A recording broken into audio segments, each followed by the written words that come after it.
ನಾವು ಇಷ್ಟು ದಿನ ವೇಟ್ ಮಾಡತ್ತಿದ್ದು ಬಾರ್ಡರ್ 2 ಒಂದು ಟ್ರೈಲರ್ ಯಾವಾಗ ರಿಲೀಸ್ ಆಗಿದೆ ಅಂತೇಳಿ. ಫೈನಲ್ ಆಗಿ ಟ್ರೈಲರ್ ರಿಲೀಸ್ ಆಗೈತಿ. ಇದ್ರ ಬಗ್ಗೆ ಮಾತಾಡೋಕೆ ಭಾಳಷ್ಟು ಎಕ್ಸೈಟ್ಮೆಂಟು ಕಾಯತನ. ಯಾವ ಕಾರಣಕ್ಕಂದ್ರೆ ನಮ್ಮ Indian army, Indian navy, Indian air force ಯಾವ ರೀತಿಯಾಗಿ ಸ್ಯಾಕ್ರಿಫೈಸನ್ನು ಮಾಡಿತು. ಯಾವಾಗಂದ್ರೆ ಏನು ಒಂದು ವಾರ್ ನಡೆಯೋದಿತ್ತಲ್ಲ ಇಂಡಿಯಾ ಮತ್ತು ಪಾಕಿಸ್ತಾನ ನಡಕ, ಆ ಸಂದರ್ಭದಾಗ ಅವಾಗ ಒಂದು ನಡೆದಂಥ ಇನ್ಸಿಡೆಂಟನ್ನು ಇಟ್ಕೊಂಡು ಒಂದು ಮೂವಿಯನ್ನು ತೆಗೆದರು. ಈ ಮೂವಿಯನ್ನು ಡೈರೆಕ್ಟ್ ಮಾಡಿದ್ದ ಅನುರಾಗ್ ಸಿಂಗ್ ಅವರ. ಈ ಮೂವಿ ಒಳಗೆ 4 ಜನ ಮೇನ್ ಹೀರೋಗಳನ್ನು ನೋಡ್ತೇವೆ ನಾವು. ಮೊದಲನೇಕ ಸನ್ನಿ ಡಿಯೋಲ, ಆನಂತರ ವರುಣ್ ಧವನ್, ಆನಂತರ ದಿಲ್ಜಿತ್ ಅವರ, ಆನಂತರ ಅಹನ್ ಅವರ.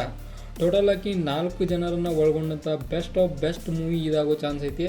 ಇದನ್ನು ಒಂದು ರಿಲೀಸಿಂಗ್ ಡೇಟ್ ಫಸ್ಟ್ ಹೇಳ್ಬಿಡ್ತಾನೆ ನಾನು. ಅದು ಯಾವಾಗಂದ್ರೆ 23 ಜನವರಿ 2026 ಐತಿ. ಇವರು ಒಂದು ಏನು ಟಾರ್ಗೆಟ್ ಇಟ್ಟಾರಂದ್ರೆ ಇದು ಒಂದು ರಿಪಬ್ಲಿಕ್ ಡೇ ಐತಲ್ಲ, ರಿಪಬ್ಲಿಕ್ ಡೇ ಅನ್ನೋ ಟಾರ್ಗೆಟ್ ಇಟ್ಕಸ ಮೂವಿಯನ್ನು ರಿಲೀಸ್ ಮಾಡೋದಾರು.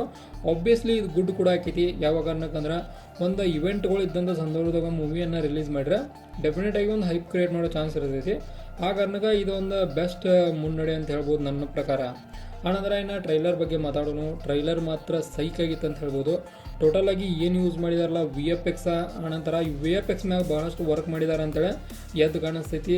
ಅಂದ್ರೆ ಒಂದು ಟ್ರೈಲರ್ ಹೋಗ ಭಾಳಷ್ಟು ವರ್ಕೌಟ್ ಮಾಡ್ಕಸ ಇದನ್ನು VFX ಆ್ಯಡ್ ಮಾಡಿದ್ದಾರೆ ಅಂತೇಳಿ ಅನಿಸ್ತು.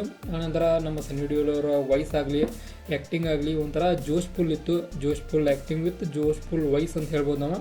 ಟೋಟಲಾಗಿ ಹೇಳೋದಾದ್ರೆ ಬೆಸ್ಟ್ ಆಫ್ ಬೆಸ್ಟ್ ಲೆವೆಲ್ ಒಳಗಿತ್ತು. ನಮ್ಮ ಇಂಡಿಯನ್ ಆರ್ಮಿದವ್ರು ಹೆಂಗೆ ಇದನ್ನು ಮಾಡ್ತಾರೋ ಇದು ಮೋಸ್ಟ್ಲಿ ಪಾರ್ಟ್ ಆಫ್ ಒಳಗೆ ಇರ್ಬೋದು. ಅಂದ್ರೆ ಪಾರ್ಟ ಅಂದ್ರೆ ಈ ಕಡೆ ನಾವು ಇಂಡಿಯನ್ ಆರ್ಮಿದು ಒಂದು ಸಲ ನೋಡ್ರೆ, ಇಂಡಿಯನ್ ನೇವಿದು ಒಂದು ಸಲ, ಇಂಡಿಯನ್ ಏರ್ಫೋರ್ಸದು ಒಂದು ಸಲ, ಈ ರೀತಿ ಪಾರ್ಟ್ ಹೋಗಿ ನೋಡೋ ಚಾನ್ಸ್ ಐತಿ. ಮೂವಿ ಬಂದ್ಬೇಕು ಗುರ್ದಾಗೈತಿ ಅದು ಹೆಂಗಿರ್ತದೆ ಅಂತೇಳಿ. ಈಗ ಒಂದು ನಾವು 3 ನಿಮಿಷ 35 ಸೆಕೆಂಡದೊಂದು ಲಾಂಗ್ ಟ್ರೈಲರ್ ರಿಲೀಸ್ ಮಾಡಿದರು. ಬಹಳಷ್ಟು ಡೀಟೇಲಿಂಗ್ ಇತ್ತು. ಅಂದ್ರೆ ಪ್ರತಿಯೊಂದು ಕ್ಯಾರೆಕ್ಟರ್ ಯಾವ ರೀತಿಯಾದ ಸ್ಪೆಷಾಲಿಟಿಯನ್ನು ಹೊಂದಿರ್ತೈತಿ ಅನ್ನೋದನ್ನು ಈ ಒಂದು ಟ್ರೈಲರ್ ಒಳಗೊಂಡಿತ್ತು. ಅಂದ್ರೆ ಟ್ರೈಲರ್ ಹೋಗ ಎಲ್ಲ ತೋರಿಸಿದಾರು. ಏನು ತೋರಿಸ್ಬೇಕಾಗಿತ್ತಲ್ಲ ಮೇನ್ ಥೀಮ ಅದು ಕೂಡ ಡೆಫಿನೆಟ್ ಆಗಿ ಬೆಸ್ಟ್ ಲೆವೆಲ್ ಹೋಗಿ ತೋರಿಸಿದಾರೆ ಅಂತೇಳಿ ನನಗೆ ಪರ್ಸ್ನಲ್ ಆಗಿ ಅನಿಸ್ತು.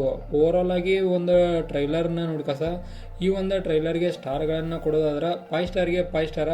ಆಬ್ವಿಯಸ್ಲಿ ನಾನು ಆರ್ಮಿ ಮೂವಿಗಳಿಗೆ ಯಾವುದೇ ರೀತಿಯ ಸ್ಟಾರ್ ಕೊಡೋದಿಲ್ಲ, ಬಟ್ ಇದನ್ನು ನೋಡೋಣಂತಲೇ ಯಾಕೋ ಒಂಥರ ಬೆಸ್ಟ್ ಫೀಲ್ ಬಂತು.